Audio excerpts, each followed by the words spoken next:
આકાશવાણી અમદાવાદ વડોદરા પ્રાદેશિક સમાચાર હર્ષ લેવા વાંચે છે. મુખ્યમંત્રી ભૂપેન્દ્ર પટેલે આજે કચ્છ જિલ્લામાં 1000 કરોડથી વધુના વિકાસ કામોનો શિલાન્યાસ અને લોકાર્પણ કરશે. મુખ્યમંત્રીએ સ્વર્ણિમ જયંતી મુખ્યમંત્રી શહેરી વિકાસ યોજના અંતર્ગત ગાંધીનગર મહાનગરપાલિકા 15 નગરપાલિકાઓને વિકાસ કામો માટે અંદાજિત 453 કરોડ રૂપિયા મંજૂર કર્યા.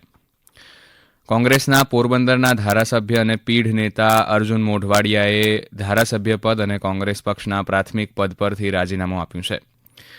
વડોદરા નજીક તરસાલી હાઈવે પર થયેલા માર્ગ અકસ્માતમાં 5 લોકોના મોત અને જૂનાગઢમાં આજથી મહાશિવરાત્રીના પરંપરાગત મેળાનો પ્રારંભ થશે. મુખ્યમંત્રી ભૂપેન્દ્ર પટેલ આજે કચ્છ જિલ્લામાં 1000 કરોડથી વધુના વિકાસ કામોના શિલાન્યાસ અને લોકાર્પણ કરશે. મુખ્યમંત્રી આજે બપોરે ભુજ ભચાઉ હાઈવે શિકરા ખાતે આયોજિત કાર્યક્રમમાં 996 કરોડ રૂપિયાના 12 કામોનું ઈ ખાતમુહૂર્ત તેમજ 11 કરોડ રૂપિયાના 8 કામોનું ઈ લોકાર્પણ કરશે. મુખ્યમંત્રી ભૂપેન્દ્ર પટેલે રાજ્યના નગરો મહાનગરોમાં વસતા નાગરિકોના ઇઝ ઓફ લિવિંગમાં વધારો કરવા શહેરી જનસુખાકારી વૃદ્ધિના વિવિધ વિકાસ કામો માટે અંદાજિત 453 કરોડ રૂપિયાની ગ્રાન્ટ ફાળવણીની મંજૂરી આપી છે. સ્વર્ણિમ જયંતી મુખ્યમંત્રી શહેરી વિકાસ યોજના અન્વયે આ રકમ રાજ્યના પાટનગર ગાંધીનગર મહાનગરપાલિકા તેમજ બોરસદ કડી ચોટીલા સાવરકુંડલા વિરમગામ વેરાવળ પાટણ સંયુક્ત નગરપાલિકા વડનગર રાજુલા પ્રાંતિજ સોજિત્રા દેવગઢ બારિયા હાલોલ ઉમરેઠ અને બારેજા નગરપાલિકાઓ માટે ફાળવવામાં આવી છે.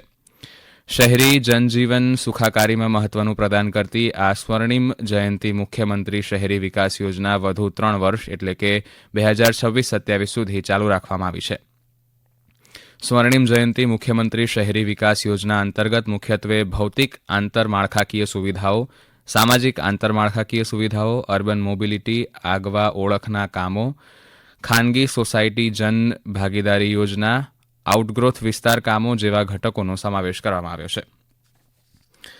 મુખ્યમંત્રી ભૂપેન્દ્ર પટેલે ગઈકાલે સુરેન્દ્રનગરમાં 1584 કરોડ રૂપિયાના તેમજ અમદાવાદમાં 83 કરોડના વિવિધ વિકાસ કામોનું લોકાર્પણ અને ખાતમુહૂર્ત કર્યું. મુખ્યમંત્રી ભૂપેન્દ્ર પટેલે ગઈકાલે સુરેન્દ્રનગર ખાતેથી રાજ્યવ્યાપી સુજલામ સુફલામ જળ અભિયાન 2024નો શુભારંભ કરાવ્યો હતો.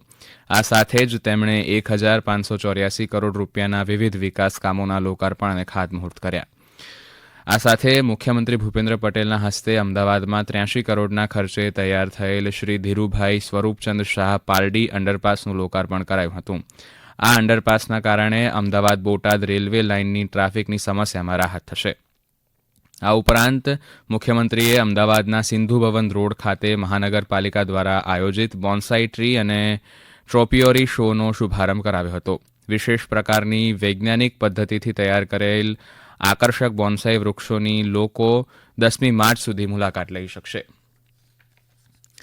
ગુજરાત કોંગ્રેસના પોરબંદરના ધારાસભ્ય અને પીઢ નેતા અર્જુન મોઢવાડિયાએ ધારાસભ્ય પદ પરથી ગઈકાલે રાજીનામું આપ્યું છે.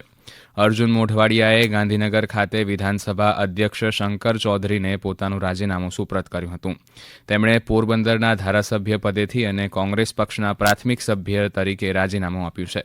ઉલ્લેખનીય છે કે અખિલ ભારતીય કોંગ્રેસ સમિતિના રાષ્ટ્રીય નેતા રાહુલ ગાંધીના નેતૃત્વમાં ગુજરાતમાં ભારત જોડો ન્યાય યાત્રા શરૂ થવાની છે. તે અગાઉ જ ગુજરાતના કોંગ્રેસના પીઢ નેતાએ રાજીનામું આપ્યું છે. કોંગ્રેસની ભારત જોડો ન્યાય યાત્રા 7મી માર્ચે ગુજરાતમાં પ્રવેશ કરશે.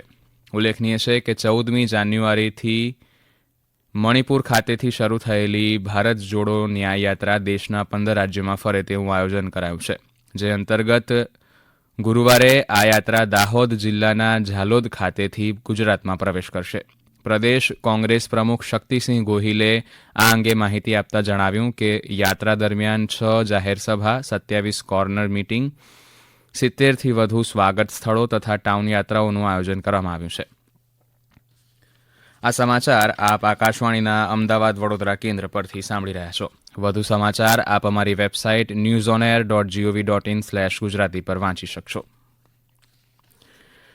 વડોદરા નજીક તરસાલી હાઈવે પર રવિવારે મોડી રાત્રે થયેલા માર્ગ અકસ્માતમાં 5 લોકોના મોત થયા છે. અમારા પ્રતિનિધિ જણાવે છે કે તરસાલી હાઈવે પર એક હોટેલ પાસે ઊભા રહેલા ટ્રેલરમાં કાર ઘૂસી જતા કારમાં બેઠેલા એક જ પરિવારના 5 સભ્યોના મોત થયા છે, જ્યારે 4 વર્ષની બાળકીનો આબાદ બચાવ થયો છે. હાઈવે પર પાર્કિંગ લાઇટ વગર રોડની સાઇડ પર ઊભેલા ટ્રેલર કારને ન દેખાતા કાર ટ્રેલરની પાછળ ઘૂસી ગઈ હતી, જેમાં વડોદરાના રહેવાસી પરિવારના 5 વ્યક્તિઓના મોત થયા છે. જૂનાગઢમાં આજથી મહાશિવરાત્રિના પરંપરાગત મેળાનો પ્રારંભ થશે. મહાશિવરાત્રી સુધી યોજાનાર 4 દિવસીય મેળાનો પ્રારંભ સાધુ સંતોની ઉપસ્થિતિમાં શાસ્ત્રોક્ત વિધિ વિધાન કરાશે. બાદમાં શંખનાદ અને ધ્વજારોહણ સાથે મેળાનો પ્રારંભ થશે. ભક્તિ, ભોજન અને ભજનની ત્રિવેણી સંગમ સમા આ ભાવનાથના શિવરાત્રી મેળામાં દેશભરમાંથી સાધુ સંતો અને નાગા બાવાઓ પધારે છે. લાખોની સંખ્યામાં ભાવિકો મેળામાં ઉમટે તેવી અપેક્ષા છે. યાત્રિકોની સુવિધા માટે તંત્ર દ્વારા તમામ તૈયારીઓ કરાઈ છે. 250 જેટલા અન્ય ક્ષેત્રો ઊભા કરાયા છે. વન વિભાગ દ્વારા પણ વન્ય પ્રાણીઓની હિલચાલ પર નિરીક્ષણ રાખવા ટીમો તૈનાત કરાઈ છે. રાજ્યમાં કમોસમી વરસાદ બાદ ઠંડીમાં નોંધપાત્ર વધારો થયો છે. રાજ્યના 10 શહેરોમાં લઘુત્તમ તાપમાન 15 ડિગ્રીથી ઓછું નોંધાયું છે.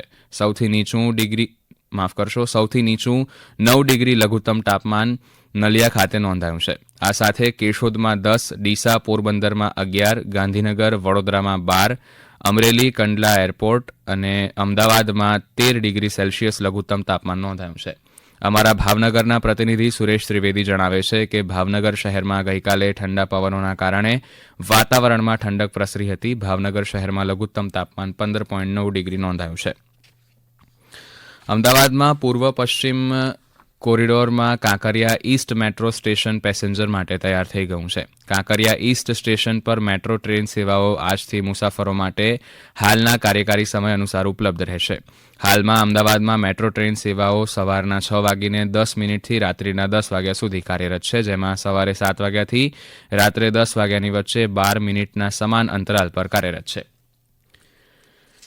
મદદનીશ નિયામક રોજગાર કચેરી અને વીર નર્મદ યુનિવર્સિટીના સંયુક્ત ઉપક્રમે આવતીકાલે સવારે 10 વાગ્યે વીર નર્મદ યુનિવર્સિટીના કન્વેન્શન હોલમાં રોજગાર ભરતી મેળો યોજાશે, જેમાં ધોરણ 10 અને 12 પાસ, આઈટીઆઈ સહિત વિજ્ઞાન પ્રવાહના સ્નાતકો ભરતી મેળામાં ભાગ લઈ શકશે. આ ભરતી મેળામાં 25થી વધુ કંપનીઓ 550થી વધુ જગ્યાઓ માટે ઉમેદવારોના ઇન્ટરવ્યૂ લેશે. રોજગાર કચેરી સુરતના ફેસબુક પેજ તથા ટેલિગ્રામ ચેનલ પરથી જગ્યાઓની વધુ વિગતો મેળવી શકાશે. ગુજરાત માધ્યમિક અને ઉચ્ચતર માધ્યમિક શિક્ષણ બોર્ડ દ્વારા 11 માર્ચથી 26 માર્ચ દરમિયાન યોજાનાર ધોરણ 10 અને 12ના વિદ્યાર્થીઓની પરીક્ષા રાજકોટ શહેરમાં શાંતિપૂર્ણ માહોલમાં યોજાય તે માટે શહેર પોલીસ કમિશનરે આદેશ બહાર પાડ્યા છે. અમારા રાજકોટના પ્રતિનિધિ જણાવે છે કે પરીક્ષાર્થીઓને કોઈ ખલેલ ના પહોંચે અને કાયદો વ્યવસ્થા જળવાઈ રહે તે માટે આ આદેશ બહાર પાડવામાં આવ્યા છે, જે અંતર્ગત તારીખ 11થી 26મી માર્ચ દરમિયાન સવારે 8 વાગ્યાથી સાંજે 7 વાગ્યા સુધી પરીક્ષા કેન્દ્રો, શાળા કમ્પાઉન્ડની આસપાસના 100 મીટરના વિસ્તારમાં અનધિકૃત વ્યક્તિઓ પ્રવેશ કરી શકશે નહીં. મુખ્ય સમાચાર ફરી એકવાર. મુખ્યમંત્રી ભૂપેન્દ્ર પટેલે આજે કચ્છ જિલ્લામાં 1000 કરોડથી વધુના વિકાસ કામોનો શિલાન્યાસ અને લોકાર્પણ કરશે. મુખ્યમંત્રીએ સ્વર્ણિમ જયંતિ મુખ્યમંત્રી શહેરી વિકાસ યોજના અંતર્ગત ગાંધીનગર મહાનગરપાલિકા 15 નગરપાલિકાઓને વિકાસ કામો માટે અંદાજિત 453 કરોડ રૂપિયા મંજૂર કર્યા. કોંગ્રેસના પોરબંદરના ધારાસભ્ય અને પીઢ નેતા અર્જુન મોઢવાડિયાએ ધારાસભ્ય પદ અને કોંગ્રેસ પક્ષના પ્રાથમિક પદ પરથી રાજીનામું આપ્યું. વડોદરા નજીક તરસાલી હાઈવે પર થયેલા માર્ગ અકસ્માતમાં 5 લોકોના મોત અને જૂનાગઢમાં આજથી મહાશિવરાત્રિના પરંપરાગત મેળાનો પ્રારંભ થશે. આકાશવાણીના અમદાવાદ વડોદરા કેન્દ્ર પરથી પ્રાદેશિક સમાચાર પૂરા થયા. નમસ્કાર.